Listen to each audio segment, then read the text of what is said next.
plus leaders in various fields. There are more openly queer representatives of Parliament at all levels across Australia than ever before, but there's still a long way to go. I hope some of you in the audience will help tip the balance, like those we're hearing from tonight. This evening, we'll be hearing from a great mix of speakers. In no particular order, we have Robert Sims, a former Senator for South Australia and current Adelaide Councillor, Tamsin Anspach, a political staffer to Senator Penny Wong and co-convener of Rainbow Labor South Australia. And finally, Harriet Shing, member of the Legislative Council for Eastern Victoria and Parliamentary Secretary for Mental Health, Parliamentary Secretary for Creative Industries and Parliamentary Secretary for Equality. Out for Australia is firmly apolitical, and this will be a non-partisan event. Unfortunately, we do not have a Liberal representative here this evening. We did have a Liberal senator confirmed early, but unfortunately he had to pull out last minute. We did speak to a few others, but they were already committed at this time. I will say that there is a great number of openly queer Liberal Party politicians at all levels, as well as the parties represented here today. Please use the Q&A box to submit questions anytime, and I'll get to them as soon as I can. For those of you who don't know me, my name is Lee Moran. I'm a proudly bisexual man, and I'm a lobbyist in financial services. I mostly lobby federal representatives, but I occasionally dabble with state and local politicians as well. I'll now ask our panelists to discuss their careers and passions and to take your questions. And I might start with you, Rob. Sure.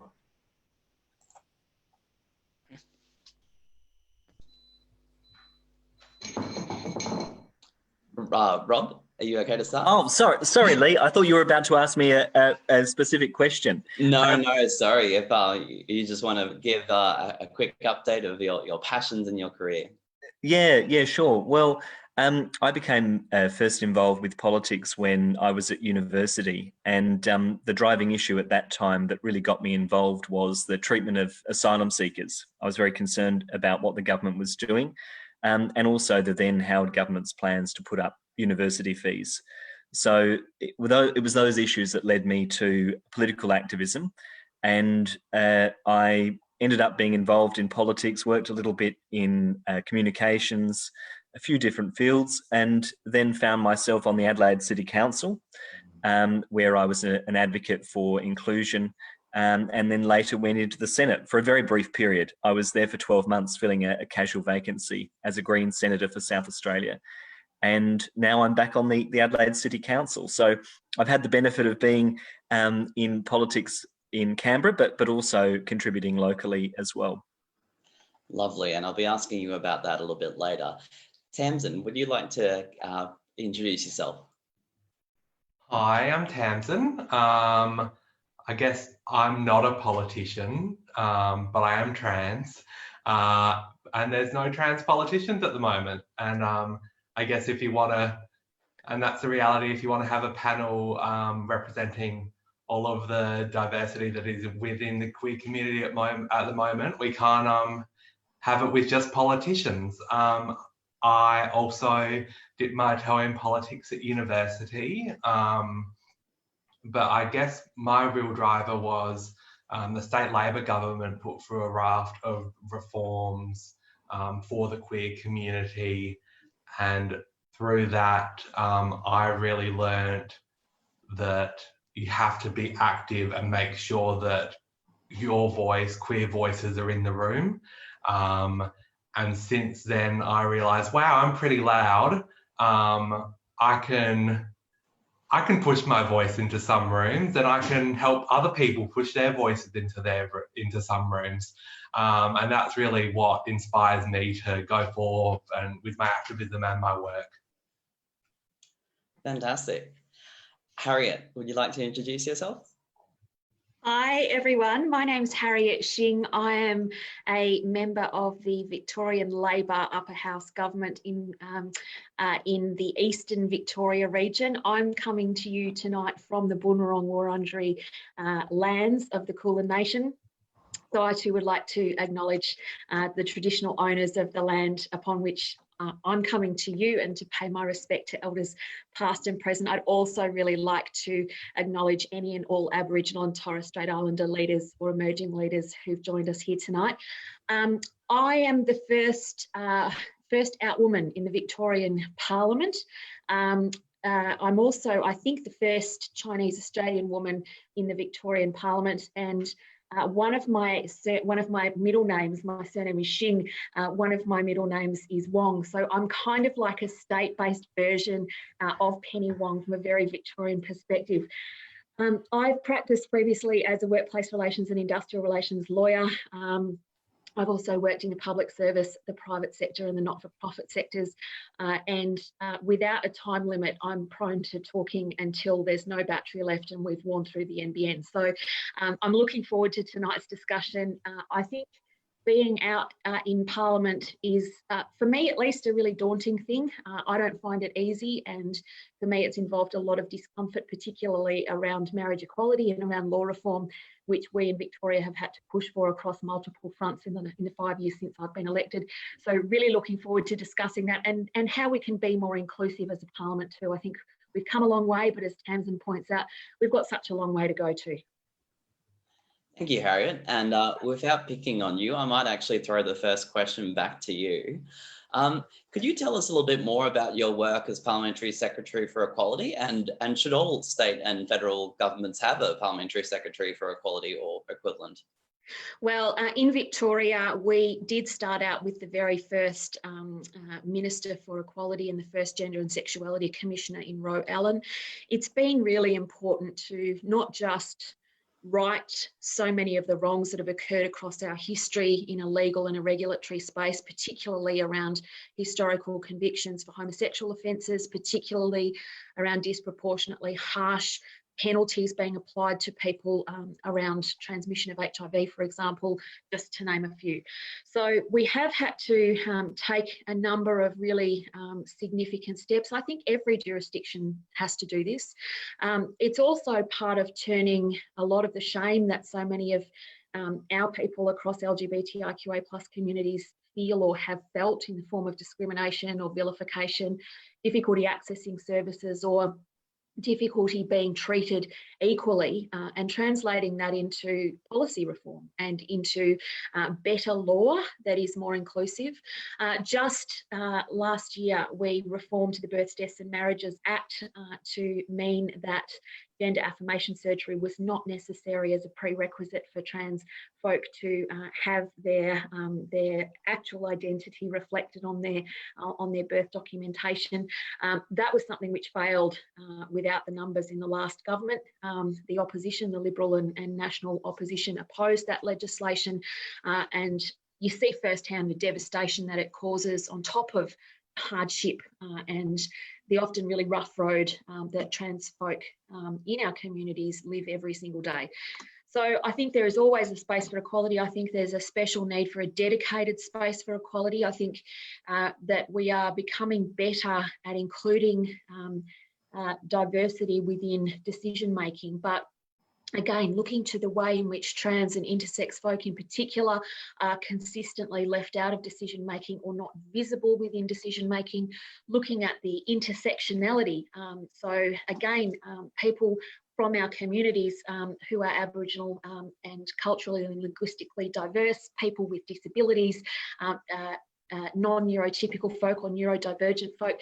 These are really big conversations to be having, and I think it's an ongoing civil rights movement that requires the dedication of progressive governments over the long term. So I'm part of that. I co-chair a couple of task forces on justice working group reform as well as health working group reform, and I just tended to my miniature donkeys before I started tonight's event. So I'm also covered in hay and straw. So if you see me just looking oddly and picking at myself, that's just what that is. So you're allowed to be quirky when you're in the upper house, I think.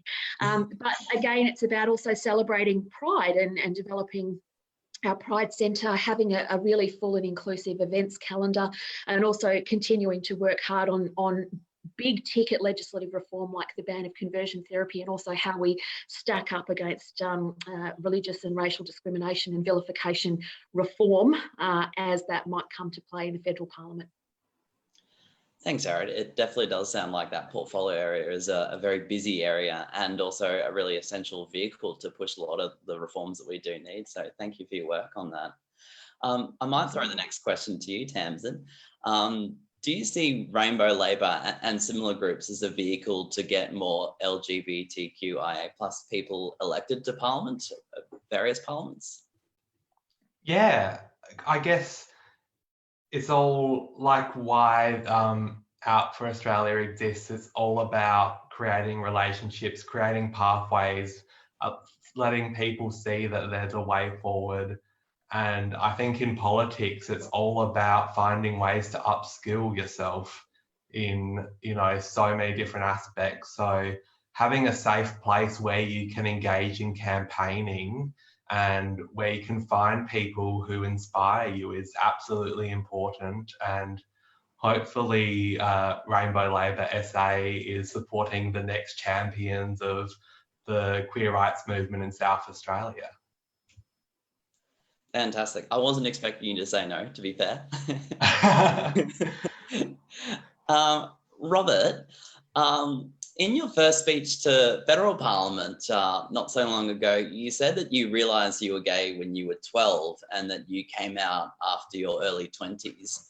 What helped you get through those early years and jump into your political career? Yeah, it's interesting. And a lot of friends ask me about that because I think these days, and certainly the generation I'm now 36, it's a bit more common for people to be more open about their sexuality a little bit earlier. And I think that's really fantastic. For me, I found that really challenging because growing up in the part of Adelaide that I grew up in the southern suburbs, it was a fairly conservative area. And I didn't meet anybody who was openly gay until I was at university. So I didn't really have a frame of reference around my sexuality. So I was very much in the closet from really the age of 12 or 13 right up until my early 20s. In terms of how did I get through that period, I guess the really honest answer is, Lee, I'm an Uber nerd. And so for me, I focused on other aspects of life. I didn't do any dating or anything like that when I was at school. I think it's fair to say I was probably so far in the closet I was in Narnia at that time. But I did focus a lot on my studies and thought a lot about, what I might like to do in the future. And so it was that led me to get into university and pursue some of my passions that way. I guess in terms of your question around, how did that impact on me and how I saw the political world? For me, my politics is very much about standing up for outsiders. That's always been what's motivated me through my political work and my work as an activist in the social justice space. And I guess that feeling as if you don't quite fit in or as if you're a fish out of water, I think is actually common for a lot of people from progressive political backgrounds. We often have that experience. And I like to think in my case, it gave me a sense of empathy for what others might be going through, and also a view that you need to challenge discrimination, you need to speak out and try and overcome it. That's that's a really good point. Unfortunately, my story is a little bit similar. There was one openly gay person at the high school that I went to, and to put it mildly, they did not have a particularly good time of it. It was not me. And it was really only later in university that I really started coming out, and in various workplaces as well. I was various levels of out, but happily, now where I am, it's a very accepting and wonderful workplace, but it's not the story for everybody. And I think that's why conversations like tonight are just so essential. Well, absolutely. You can't be what you can't see, can you? So, it's great to have these sorts of conversations. Absolutely. And that does transition me nicely to the next question, which I'll throw to anybody who wants to answer it first.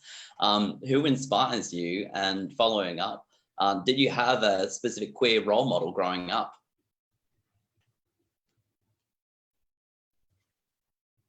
Oh, I have to. Don Dunstan you know, from the great state of South Australia. And, you know, who can forget those pink shorts? And I think he also, his journey and the way, you know, he didn't have a straightforward journey with his sexuality and the public and his political career. But he still was an incredibly successful man, and he had a great life. And I think he's almost like he is an it gets better story. Yeah, absolutely. And, you know, and I totally agree with that, Tasman. And I think, you know, Don Dunstan was a terrific premier and reforming person in our state. I guess in terms of people in politics, I'd also think of Bob Brown as somebody who I know had a difficult journey with his sexuality, and came out later in life. Someone who, you know, had some pretty terrible things happen to him in terms of his journey with sexuality, but went on to make a big contribution. And I remember certainly when I was at uni and at high school, Bob was an out and proud figure in federal parliament that I found inspiring. Was he the first openly gay person in federal parliament? I don't have that stats in front of me, but he might I think have there was Brian Gregg, I think the two of them may have started around the same times. He was also senator for the Democrats, and also a real trailblazer, I have to say, a really iconic person. I've got some fantastic questions from the audience, which I'll kick on with. I've got one from John. How do you present and express being out in politics? It's very important to be visible to the public, particularly in politics, but you and your family will want privacy. How do you balance that, your partner's visibility, but also respect for privacy when you're campaigning, or, you know, on those fridge magnets that various politicians have? I tend to be a pretty open book in terms of my life. My partner also works in politics, so she works for the Premier, and it's one of those things where we're like ships in the night very frequently, because we have very different agendas in pulling toward the same direction to achieve what we're trying to do here in Victoria.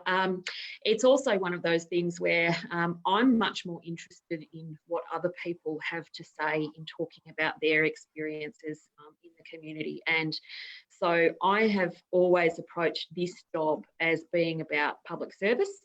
And about contributing through being able to be a conduit for what it is that other people who don't have access to amplifying a voice want to achieve, and assisting them to do that. So I also wear my heart on my sleeve a lot. I was the Safe Schools ambassador for that little program that was not at all controversial in the last Parliament, and that was really, really hard. That plus the marriage equality debate, I found to be very personally galling.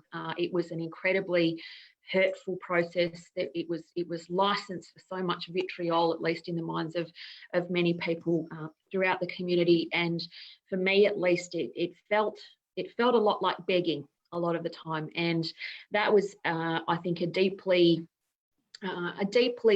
difficult time, really kind of just laced with a whole lot of shame, I think, for a lot of us. And that was sort of hard to face when you have a whole lot of cameras in your face and wanting to talk about the jubilant yes result, and all you can think of is, well, you know, at least 67.2% of the population thinks that I'm okay. Well, what does that mean for the rest of them? So, you know, again, there's living your life in a public space, particularly for me, because as I've said, I have to practice pride. I don't find that it comes readily to me. I had an environment growing up where I actually don't have connections with a number of people from my family any longer, and so again, there are constant reminders of the importance of going about doing what I'm doing and being visible, but also not losing myself in the process. So I don't really know how to do it. I'm just going to keep doing it until, you know, the opportunity exhausts itself. Absolutely, Aaron. And I think it's really essential to be your authentic self, and whatever that may be. You can. There's no such thing as the ideal queer or the perfect partner or various forms thereof. I think you're all doing. There's a lot of footage of me in the upper house ugly crying. So I think it is about being connected to what you're doing, particularly when the political is deeply, deeply personal, and that's where again. It's no small feat for people to live their lives in an environment where consistently it's just seen as a dinner party conversation. But for us, it's about being able to live our lives in a way that's fundamentally free from discrimination, that's fundamentally about unpacking a lot of that hardwired homophobia and resistance that often we grow up with. I totally agree with that. I think one of the things that people sometimes forget for politicians who are out and open about sexuality as well is that the parliament itself and a lot of the institutions are quite homophobic. There are people in politics who have really homophobic views, and that's something I found quite challenging. I'm a very private person, always been very private about my personal life, and I struggled around how much of myself do I reveal, and I made the decision in doing my first speech to the parliament that I'd talk about my experience coming out. Because I thought I had a privilege of having the microphone of the Senate, and if I could amplify my story and help others, then I wanted to use that opportunity, and so I decided to do that. But it was really interesting to me. I often copped homophobic comments from members of Parliament. Some said in the parliamentary chamber. There was one senator who said something to me that was deeply homophobic outside of the parliamentary chamber. And, I think it's hard as a gay man to know how to respond to that, because I always had the view that I didn't want people to think that I was being a pushover, and I wanted to demonstrate that I was a strong and assertive advocate, and that people wouldn't be able to get the better of me with those sorts of comments. But, I'd be lying if I said it didn't offend me at some level. So you have to develop an armour and a separation between the public and the private self. And certainly that's what I did during my 12 months in the parliament. There was Senator Sims and there was the facade, but often, there's the personal stuff as well. I think that's a challenge that a lot of us face in public life, particularly at a parliamentary level, because of the highly combative and adversarial environment that we work in. Absolutely. I've got another great question here that's in multiple parts. So I'll ask Tamsin the first part, and we might come back to other parts. But when is the best time to move into politics? The asker of the question is a 17-year-old trans man and would like to move into the political sector during studies at university. Is this a good idea? Sure. The great thing about democracy is it's for everyone. Everyone can have a say. Everyone can make change. We have experiences in this room from local government, state government, and federal government. We also have, below local government, we have our communities, we have our community clubs. These are all levels of government that you can make change in. I didn't personally study politics. I think that probably might make it easier, but I'd say just get out there, knock on doors, ring people, talk, have conversations, learn how to listen and learn how to explain yourself, and it will be great. We need as many voices in politics as there are people in Australia. I think you're probably also, if you're asking this sort of question, already doing politics. Again, to come back to the comment I made earlier about the personal being political, anyone from our communities is inherently political because of the nature of the world that we live in.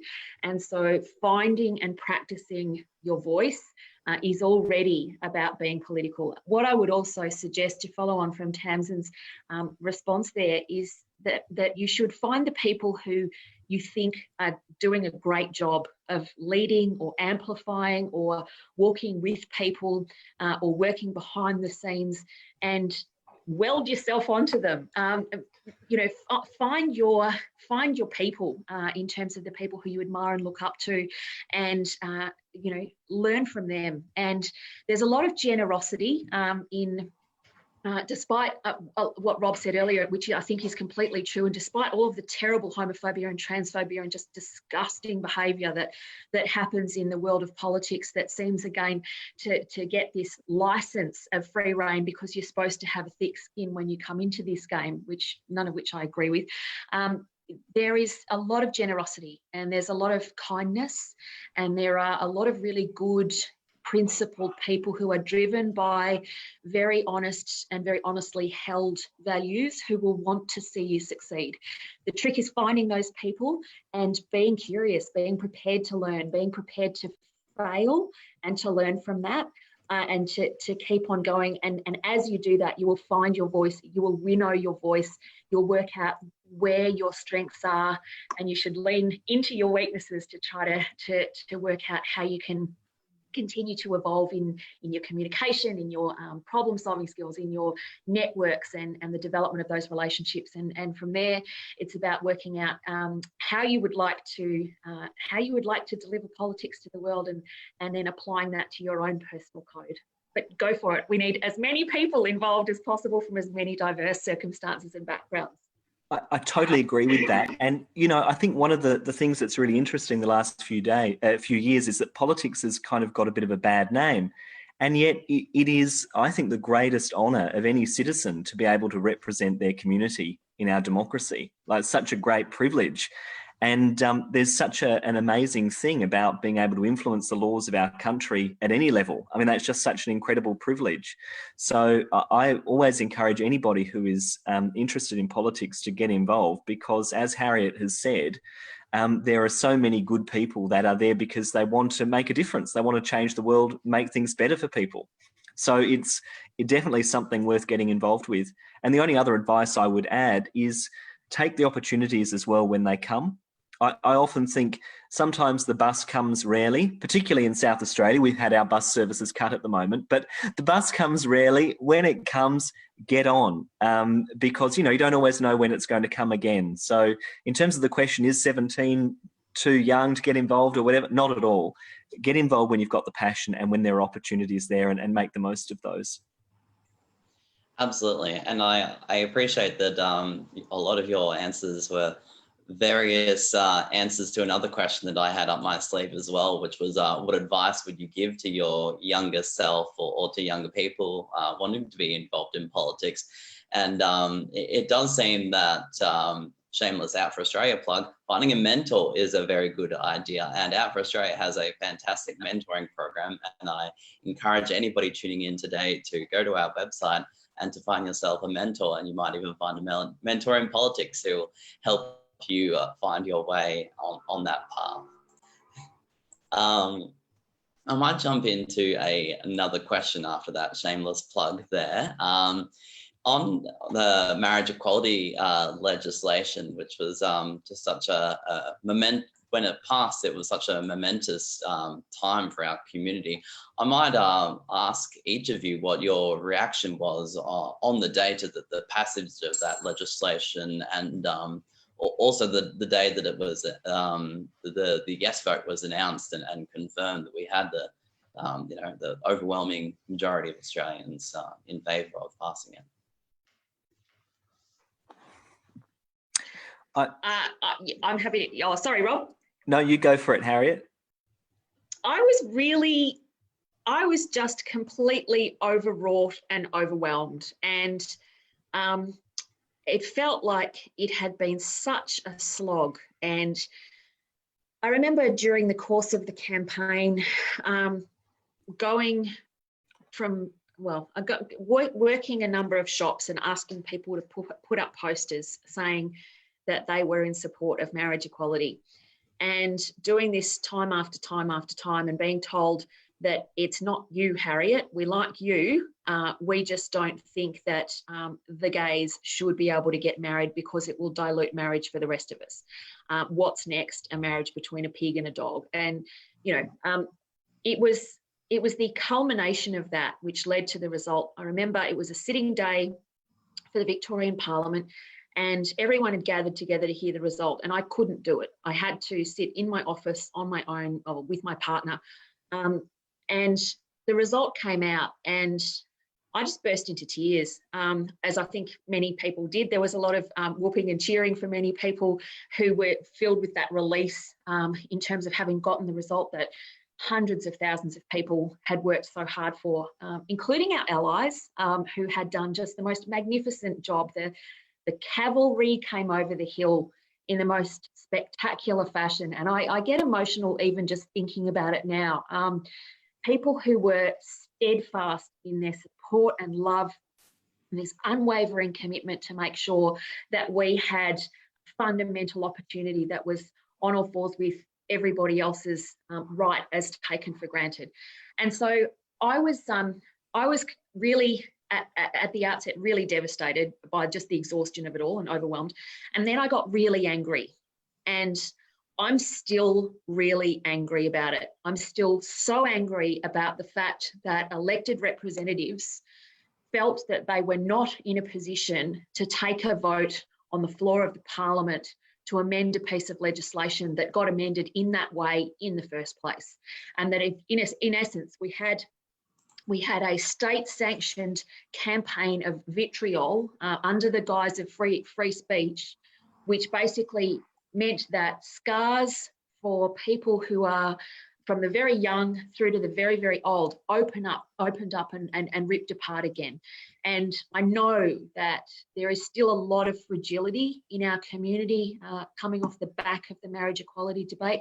I know that people are still wounded, that this will take a significant amount of time to come through. And whenever there is any other blip on the radar of our sensitivities, which are already heightened as a vulnerable cohort, it leads to a profound sense of powerlessness. It leads to an ongoing and aggregate effect of mistrust of decision-making or of fairness or of institutions or authorities. And I think it's compounded the amount of work that we have to do. It's exhausted us as a movement. But having said that, what a result. I mean, and no one does weddings better than our communities. Let's face it, we have the most spectacular weddings ever, and it's been a joy to be part of them. But it came at a cost, and it was such a cost. We continue to pay that price, but overwhelmingly, it's an important step forward in a civil rights program that should have made this decision a long time ago, but we got there. I totally agree. I had a very similar reaction in terms of had a few tears when I heard the news, felt a huge sense of relief. But when I found out that the plebiscite was going ahead, I must admit I felt a sense of enormous frustration at that, because during my time in the Senate, and I was the Greens spokesperson for LGBTI rights, and the Greens and the Labor Party worked very hard to prevent the plebiscite from happening on the basis that we were of the view that the Parliament could decide this matter, and that you don't deal with complex human rights issues through a survey, an opinion poll. You actually ask the members of Parliament to do their job, to represent their constituencies, and to vote on this issue as you would do any other. And one of the things I found deeply offensive about the framing of the plebiscite was implicit in that was this idea that LGBTI rights are a luxury opt-in item, and that you outsource that discussion. It's not core business for the Parliament. You outsource it, you have a survey, and members of Parliament may not even follow the outcome of the survey if they don't want to. It's just a luxury thing, and you can be homophobic. Well, that's something that's idiosyncratic, and that we allow members of the community to pass judgment on the relationships of others. I found that deeply offensive. And my sincere hope is that in the future, because our country is one that has made huge strides in civil rights, my hope is that we never repeat this again when we're dealing with other civil rights issues, that we recognise that whilst we got the outcome, we didn't need to go through that process. And I hope that it's never repeated, and that there's a strong community impetus for the Parliament to act and deal with these issues. Because ultimately, that's why we elect our members of Parliament, to deal with these sort of complex issues. And marriage equality was never a complex issue. I had a bit of a different reaction. I just was really glad it was over, because I found it just took up the oxygen in the movement for far too long. People say that they're LGBTIQ activists, but don't actually read the letters that they're saying, and don't really care about the T and the I a lot of the time. The trans community was very hurt by the rhetoric that came out by the No campaign. I'd say that they weren't necessarily supported by the broader queer community through that. I also think that when marriage equality was done, there were certainly members of the queer community that said, well, this is our win and now everything's fine now. We've really, there's social change. Just because they've never thought to look past the letters that they say when they say they're part of this community. So yeah, I was relieved and then angry at people who said they're activists and they continue to be activists, but they were just gay activists for gay people. But yes, and now, Harriet mentioned in Victoria, although it failed, hopefully it won't fail next time, legislation so trans people don't have to have surgery just to passed. That's legislation. Passed? Yeah. Oh. So it failed in the last Parliament. When we were Passed elected with a greater majority, we took it through and there was years. Yep, absolutely. Of course. Yeah, it came into effect last month and it's been singularly wonderful. That's great. And because we had it in South Australia too, and these laws make such an impact. But yeah, so that was the biggest thing. It was just frustration, disappointment, and then now we've got room for the other letters. Thank you, Tamsin. And I think that's just such an essential point to make. And we did actually have a question that does touch on this as well, or what I think it touches on this as well. And that is, what are the next big issues that you'd like our community to strive for? And, by our community, I'll say you, our political representatives and those involved in the political process, what would you like to strive for to try to enact good societal change? I think one of the key battlegrounds for us is the anti-discrimination laws. One of the things I worked on during my time in the Senate was trying to remove religious exemptions from anti-discrimination laws. And, my view on that is I think, of course, freedom of religion is a very important concept in our democracy, but freedom of religion should never be elevated above the freedom to live your life without discrimination or persecution. And how can it be in our country that somebody can be working as a teacher in fear of losing their job if they come out as being gay?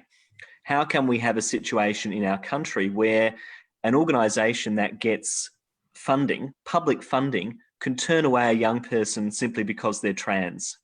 How can that happen? And to use religious reasons as a grounds for that, I think is appalling. And I'm really unhappy that rather than us having the conversation about removing those exemptions, the National Parliament is having a debate about entrenching them even further through anti-discrimination laws that seek to entrench this principle of religious freedom and elevate it above all others. So I see that as being a really important fight for our community to have, because it impacts on rights at work, it impacts on people's right to live their lives free from persecution, vilification, discrimination. So I see that as being a really, really important challenge. Thanks, Rob.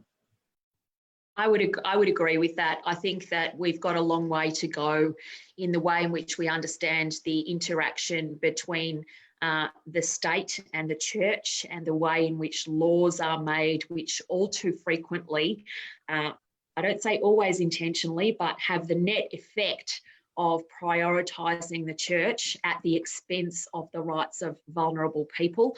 I think that when this debate ramps up again following the Ruddock review and following discussions about religious freedoms and how that sits with discrimination legislation, the states and territories and the Commonwealth are going to find that there are some significant jurisdictional battles between what states want to do. Our Premier has made it very clear that equality is not negotiable, as has the Equality Minister, Martin Foley.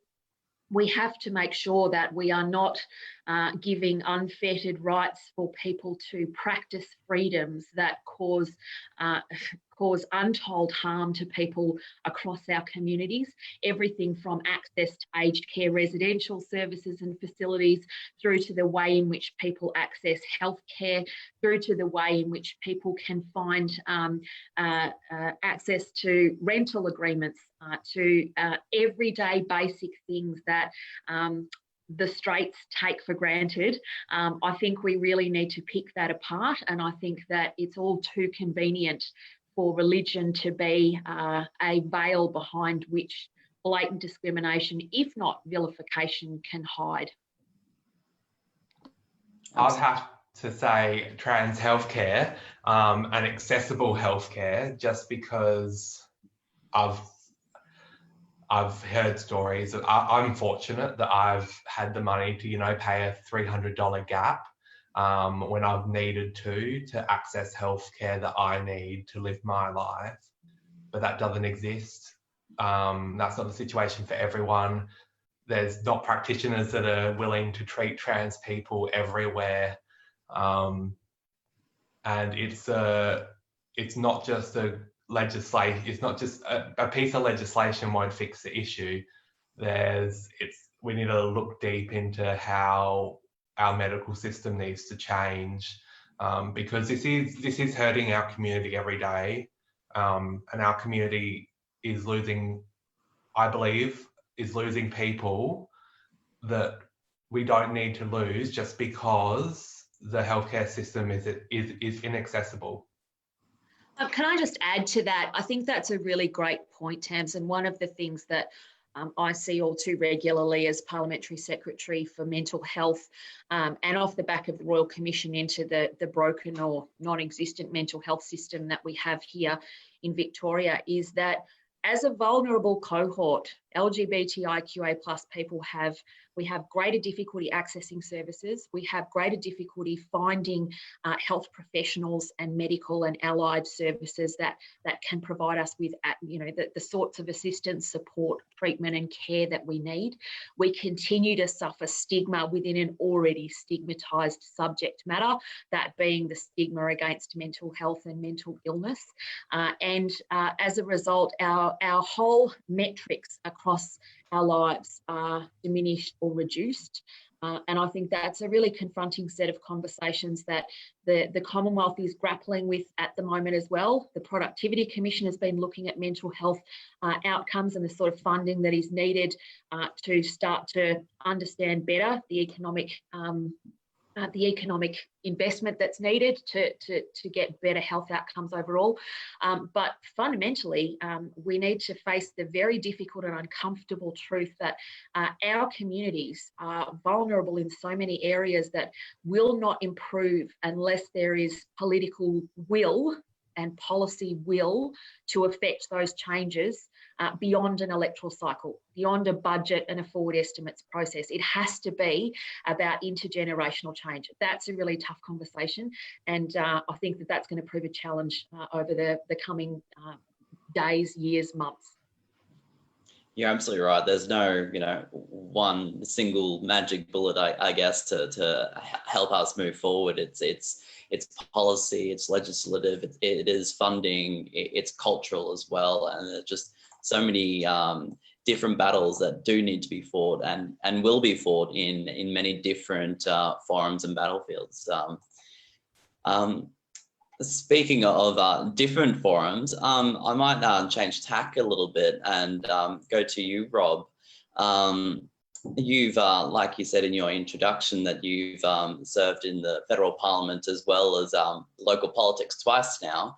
Are you able to comment a little bit on some of the differences you're seeing between federal politics and local politics? And also, speaking personally, at least, I know very few, I guess, high-profile gay local politicians other than yourself. Are you able to comment about how many of us there are in local politics? Yeah, and look, you're right. I've moved from council into the Senate, back on the council. I often joke I've had more comebacks than John Farnham, but it is good to be back in town hall, and I'm enjoying the work. You're right. I think sometimes councils, though, can be a little bit less diverse than other levels of government, and I think partly that's because the domain of council can often be people who are often at a later stage in their career, simply because, certainly it's the case in South Australia, you're not remunerated a full-time wage. And so there often tend to be people who have got flexibility in their work life to be able to take on some of these opportunities, often people with a lot of money as well. And I do worry that often council, as a result of that, reflects a much more narrow strata of the community.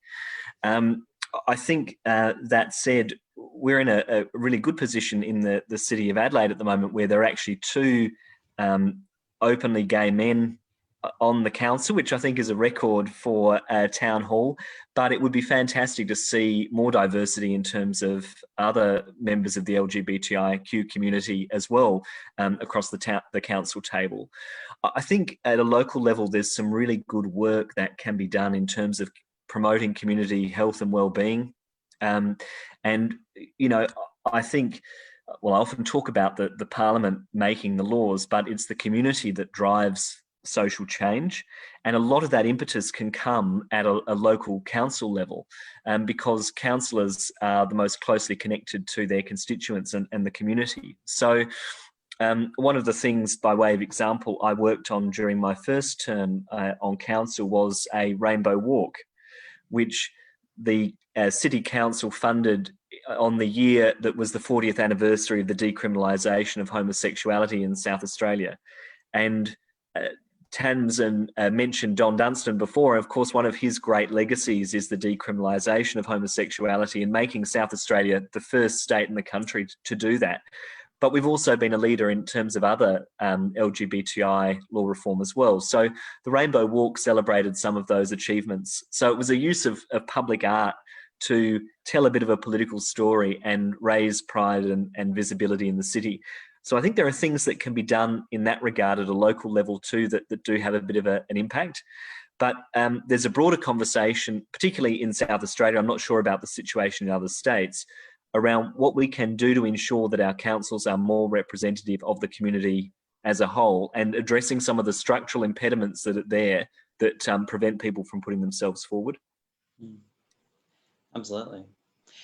I've got another question in from the audience, and this one, Tamsin, you might be well placed to answer this one. What role do you see Australian politicians have in advocating for equality and rights for our community abroad? So where foreign countries where there may be less protections in place. I'm aware of parliamentary friendship groups who do some great work on that, and obviously Penny Wong has been doing some great work there. Would you be able to speak a little bit to that? Yeah, well, the short answer is an active role. The long answer is, I think when I look overseas and I see, what is being said about why certain laws need to be in place and why certain behaviours shouldn't be accepted, these aren't foreign to us. We have lived through it. And it's just about, communicating and showing people that you can always find a way to reach a mutual understanding with each other. You can move forward as a community when you communicate with each other. You can dispel myths. And in the meantime, Australia is a safe place. And there are plenty of other safe places around the world while we're on this journey of creating a globe that is queer friendly. Absolutely. Can I just add to that? I totally agree. I think Australia has a really important leadership role to play in terms of being a good global citizen. That means advocating for other countries around the world to take action. But I think it also means us meeting our responsibilities. And, you know, our mandatory detention regime, the Australian government's mandatory detention regime and practice of locking up asylum seekers, many of whom are people fleeing persecution on the basis of sexuality or gender identity, I think is an example of Australia not being a good global citizen, you know, because that is failing our obligations to help vulnerable people overseas. And these are people fleeing human rights abuse, and they're being locked in island prisons. So we have to look at that, and we have to get rid of that immoral policy, in my view. And we also need to ramp up our advocacy internationally to ensure that other countries step up to the plate and stop the human rights abuse. And we're seeing this, it's actually the persecution of LGBTI people is now really starting to ramp up in places around the world. If we look at what's happening in Poland, Egypt over the last few days, you know, it's really important work. Absolutely. Harriet, I might come to you. So Out for Australia is works across a number of fields and does mentor a lot of people within the private sector as well. You worked across the private sector, not-for-profit sector, as well as your career in politics. How did your experience as a LGBTQIA+ woman differ across those sectors? Oh, that's a curious one. I remember being told that in private practice as a lawyer, a pathway to partner was available to me. And by the way, just so that you know, it has nothing to do with the fact that you're a lesbian. At which point you feel like you're in a David Lynch film sometimes with some of the comments that people make. It's like someone starting a sentence with all due respect, and we all know that means, you know, entirely the opposite, or don't take this the wrong way. But there are steps that have happened in the last sort of, I think, 10 years or so. We've reached that critical mass of people just not making a token effort with people from the LGBTIQA+ space, but actually just not caring. And I see that that's more prevalent now than ever. I also see that it's happening at an exponentially fast rate in our schools. Primary school kids do not care. They don't care whether you're, you know, LGBTIQA, any of the pluses. They just want to know each other as human beings and talk about whatever interests them. That's a really good thing in terms of showing what this intergenerational cultural normative change looks like. But when you go to professions and sectors, particularly parts of the not-for-profit sector where I've worked on factory floors, shop floors, in site offices, negotiations have been had where, you know, it's almost carte blanche for provocative behaviour that seeks to kind of get a rise out of you just because, you know, only someone with a really thin skin, a bit of a snowflake, would take the bait on homophobic inferences. That's starting to change, and we're seeing this incredible activist movement of people who may not even know that they're activists coming into workplaces and calling out inappropriate behaviour and calling out language that isn't acceptable. And if you think about the sorts of campaigns around words mattering. They've applied almost universally across a number of areas. Family violence, for example, is an area where, again, people are becoming more emboldened to be an interventionist when something, is not okay. And this is now starting to see, I think, a greater level of respect being shown across the board.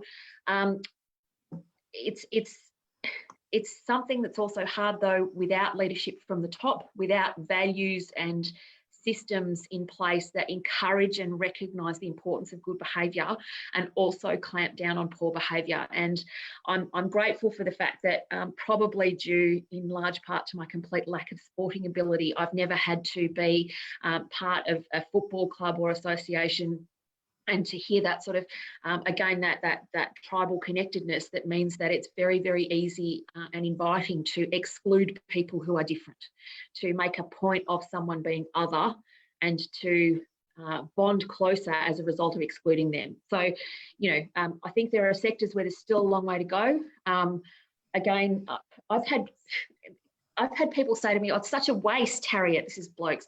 It's like, yes, what a waste. What a terrible waste. Or, but you don't look like a lesbian. It's like, well, okay, cool. Thanks for that. I learn something new every day.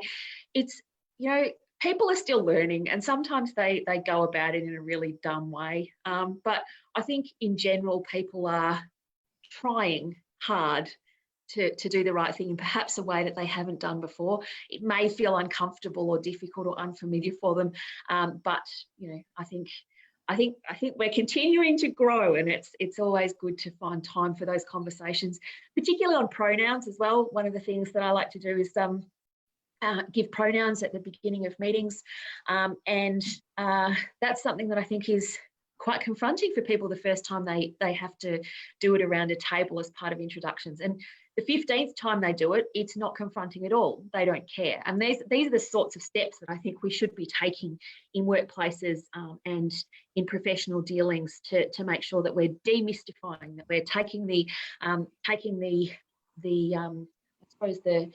invitation to mythology out of who we are on an everyday level. Absolutely.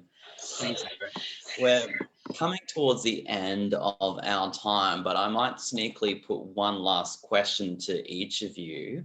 How do we convince members of the public, particularly members of our community, to care about politics? And Tamsin, I might start with you, if that's okay.